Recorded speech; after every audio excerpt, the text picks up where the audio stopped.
Hi there, it's Jim Conley at Solo Detecting. This is just a quick video because I was going to do this next week, but apparently my computer needs to go in and get fixed. So you type in, this is a great tool for detection, you type in National Library of Scotland, NLS Seamless Maps,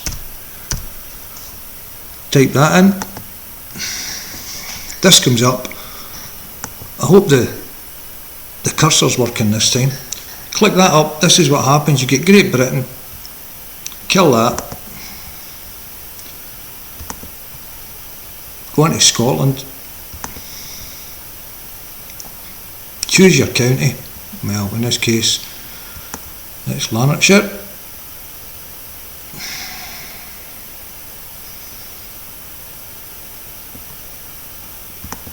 click on that, it starts to zoom in, and then we'll go into the parish, and then we'll, for the sake of, we'll click on Kilmarnock. Now this facility here is, what you do is, you've got a selection of maps on here for Kilmarnock, they're all there, and we'll go for the one I usually go for when I'm on a Victorian hunt, which would be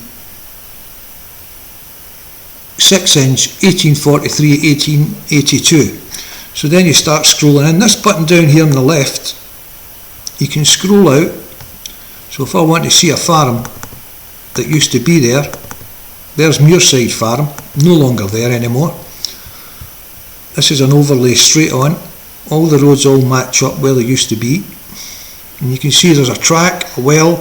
I'd be hunting about this area for the well here, I'd be hunting this track here, getting the footfall in and out of the farm, no longer there. This is a parkland, so you're not allowed to detect here anymore, but you can see a tree here as well. I never noticed that before, so it just shows you.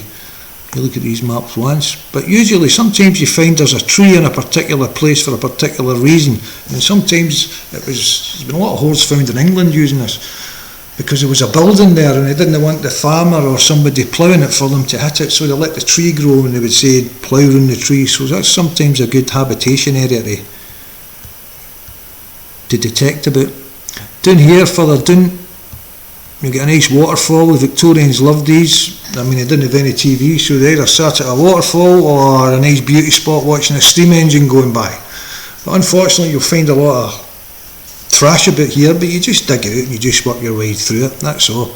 And go back to it the next week if you don't get success that particular week, and you just keep going back to these areas. But once you clear them out, I can assure you, you will find great coins and great finds. Same with these tracks here, this track here. I mean, you get down here, you'd hit these wee areas. I mean, I would work this wee track here, this would take me maybe 2-3 hours to get up and down, and then I get fed up with it and moved into the waterfall. That's my day's graph for the day. Go home with my finds, go back next week, weather permitting, soil conditions permitting, maybe it's ploughed, maybe it's shorter, maybe it's a winter, maybe it's a track, maybe it's a track in the woods, maybe it's one of these tracks in the woods. You know, so these are great, these facilities for looking. There's another farm that's no longer there, Winlaw Farm. You can see most of these farms only had maybe a field or two, and that was those areas in there. Those are the areas I'd be hitting first, but the tracks as well, great. And if you go further down, there's another farm down here, which was High Netherton. There's another one no longer there. As I say, right in about here, I'd be hitting this wee area here where the squiggles are, because usually the Victorians and the Georgians liked everything straight. This is a kind of arched, kind of roundabout way, and as you scroll down, you can see there's actually a wee bit left of the hedge line. So I've been about that area there take me 2-3 hours, clean it out, keep going back to it, get the big finds out, get the small finds out, work it, and that's how I get 4 out of my 5 gold sovereigns. Over here on the right, I can see this has just been where it says 400. It looks like a track, dark track going down to the old farm. I'm just noticing that. I'd work that. That's probably coming for the Windhill farm at the top. You can see it.